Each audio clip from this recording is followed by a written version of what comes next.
श्री स्वामी समर्थ. नमस्कार मित्रांनो, आपल्या या यूट्यूब चॅनलवर सर्वांचे स्वागत आहे. आणि आज आपण बघणार आहोत की रक्षाबंधन कधी आहे आणि रक्षाबंधनाचा शुभ मुहूर्त कधी आहे आणि शुभ मुहूर्त कोणता आहे. त्याचप्रमाणे बघा की दरवर्षीप्रमाणे ह्याही वर्षी रक्षाबंधनावर भद्रकालाचे सावट आहे आणि तो भद्रकाल कधी सुरू होणार आहे आणि कधी संपणार आहे. त्याचप्रमाणे राखी बांधण्याचा चांगला मुहूर्त कोणता ते आपण या व्हिडिओमध्ये जाणून घेऊया. तत्पूर्वी जर आपण या चॅनलवर नवीन असाल तर चॅनलला सबस्क्राईब करा आणि हा व्हिडिओ आवडल्यास व्हिडिओला लाईक नक्की करा.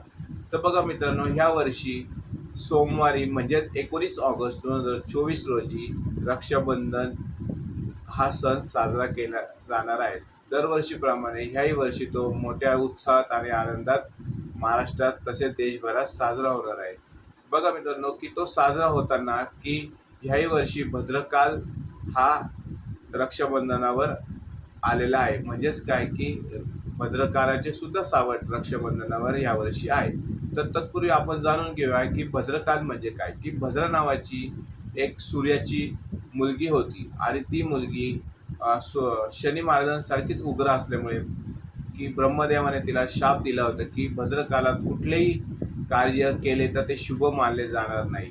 त्यामुळे भद्रकालात कुठलेही कार्य किंवा शुभ कार्य करत नाही. त्याचप्रमाणे बघा की रावणाला सुद्धा त्याच्या बहिणींनी एका पौराणिक कथेनुसार रावणाला सुद्धा त्याच्या बहिणींनी भद्रकालातच राखी बांधलेली होती. त्यामुळे बांधली असल्यामुळे रावणाचा सुद्धा सर्वनाश झाला. त्यामुळेच बघा की भद्रकालात कुठल्याही बहिणीने आपल्या भावाला राखी बांधू नये. आणि यावर्षी 19 ऑगस्ट 2024 रोजी सुद्धा पहाटे 5:32 भद्रकाल हा सुरू होणार आहे.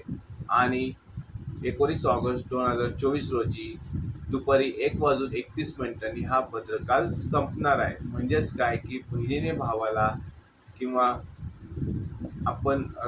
भावाला राखी ही दुपारी 1:32 नंतरच बांधायची आहे. त्यामुळे तो शुभ आणि चांगला योग आहे.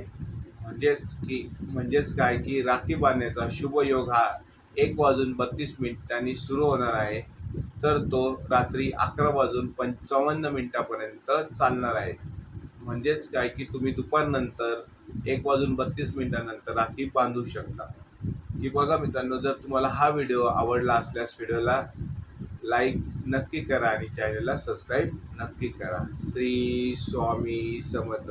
सर्वांना रक्षाबंधनाच्या आणि नारळी पौर्णिमेच्या हार्दिक हार्दिक शुभेच्छा.